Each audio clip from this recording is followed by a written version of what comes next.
My name is Noah Delk, and for my sport management interview, I interviewed Jerry Vaughn with the NCAA. My name is Perry Lee. I interviewed Damar Bonamir, who is the Director of Game Operations here at NC State. Hi, my name is Clayton Daniels, and I interviewed Brad Schock, which is a high school baseball coach in Madisonville, Tennessee. Hi, my name is Jeremy Smarsh. I interviewed Morgan Weber, who is the Manager of Corporate Partnerships with the Durham Bulls. Hi, my name is Zachary Perisher, and I interviewed Q Tucker with the North Carolina High School Athletic Association. And I guess we'll just start with Clayton as far as the interview process goes. Again, my name is Clayton Daniels, and I interviewed Coach Brad Schock. He is the head baseball coach at Sequoia High School in Madisonville, Tennessee. Coach Schock graduated from Carson Newman University with a bachelor's degree in education, and he got a start into the field with a connection that he gained from playing baseball at Carson Newman.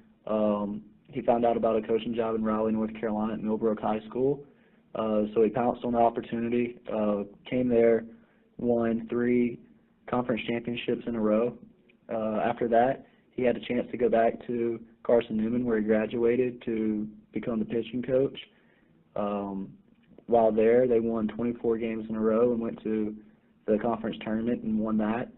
And this past year, he took the head coaching job at Sequoia High School, and he's there trying to turn around a fallen baseball program.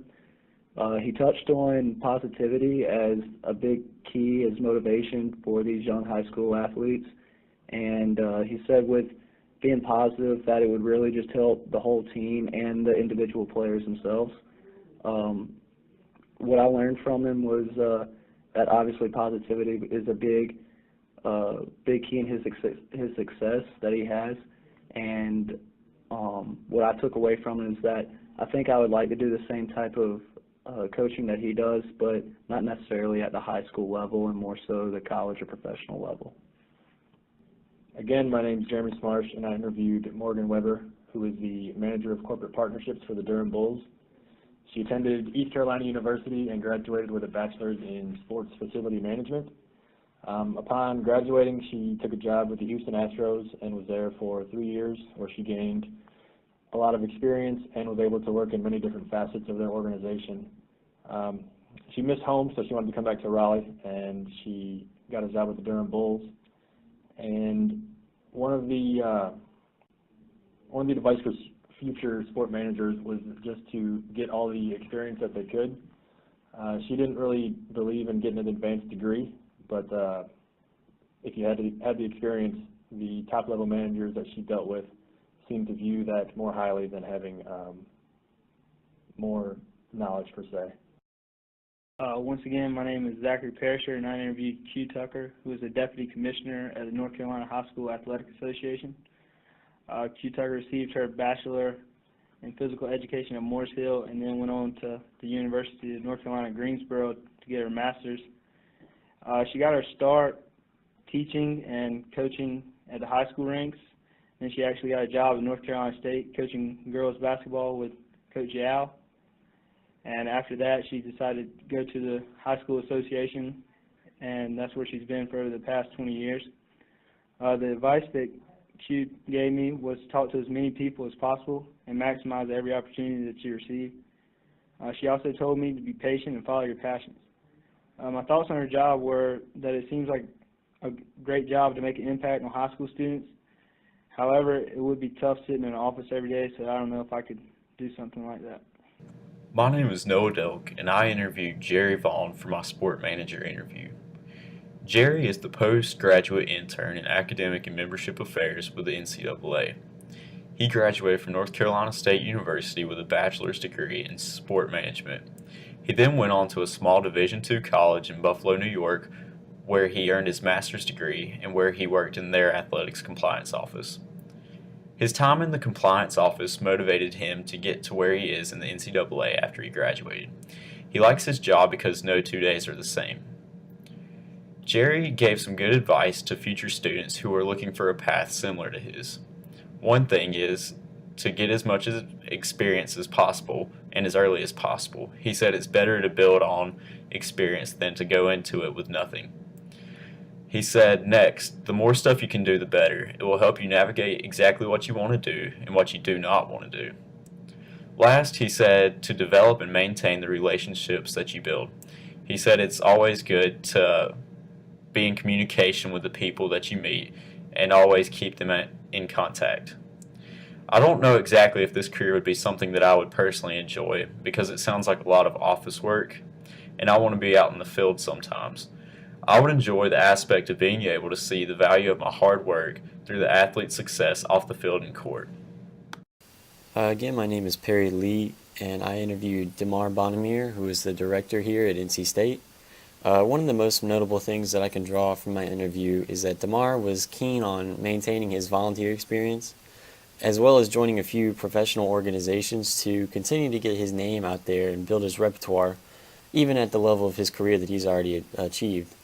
He also noted that you should always approach new opportunities as learning experiences. This is actually how he found his niche as director, even though at the time he didn't have as much knowledge about the operational side of sport. Some of the best advice he gave me was to always foster work relationships in my career path of sport because sport is so heavily devoted to communication.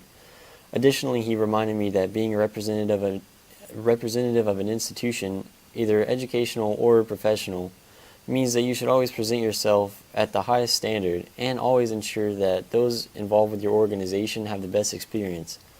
As far as what I've drawn from my interview, two major learning objectives that I should practice if I continue to work with game ops as a focal point are to network effectively and learn to maintain the work-life balance, because the field is relatively fast-paced from one event to the next. So now we're going to talk about the course content for our interviews. Our course content was based on Chapter 11, which is motivation, and we'll start with Clayton. Okay, Coach Schrock, his big thing was positivity, and that was the biggest motivational advice that he'd give towards his athletes. And he said doing that will give positivity towards them, even if they don't feel like they're playing where they should or practicing at the level that they feel like they should. He feels that if he's doing that, then he's doing his role to keep them pushing and keep motivating them to do the best they can. And as far as for himself, he feels that what motivates him is the kids that he's helping coach. And when they do well, or it finally sinks in of what he's trying to get across to them and it works for them, the smile on their face is really what he's there for. So when I interviewed Damar, as far as his motivation, most of the time when you get to be a director, you can handle it yourself. But he was talking about what motivated him was just getting the recognition from other people, whether it be a coworker or just a fan in the audience who was at a game that he oversaw, who just said, hey, you guys put on a good show today. That's kind of what did it for him. And then just, the game itself, getting to the game after you sort of managed everything and having the event go smoothly, that's kind of one of the biggest motivators for him. When I interviewed Morgan, she was kind of similar to Perry's interviewee question or answer, in the sense that what motivated her was kind of self-motivation. Whenever she completed like a really big assignment or completed a really big contract, she kind of motivated herself by just getting it done and out of the way and able to move on to something else. As far as what motivated the people, or how she motivated people, she was really in tune with like having an open line of communication and just being able to have like loyalty and trust with her employees, so they felt comfortable coming to her with any problems that they had. When I interviewed Jerry, he said that the best motivation for him was actually working for someone that valued their opinion and told him exactly what he needed to do, so he would go into a project knowing exactly what it took to get the process done. He said that the best motivation for him and his job at the NCAA is actually seeing a difference made in the lives of the athletes to where they can become productive citizens once they leave athletics in college. When I interviewed Q, she was kind of similar to Noah's when she said that what motivated her was getting recognition and just getting little notes and everything that people told her she did a good job. And what motivated her to do her work was just seeing the impact that she had on the high school kids and the coaches, and they did really well at competitions and state championships. So just to wrap up, here are some of the similarities and differences listed that we found comparing our interviewees. This was a worthwhile learning experience that definitely gave us insight into the choices we should make to further our career paths.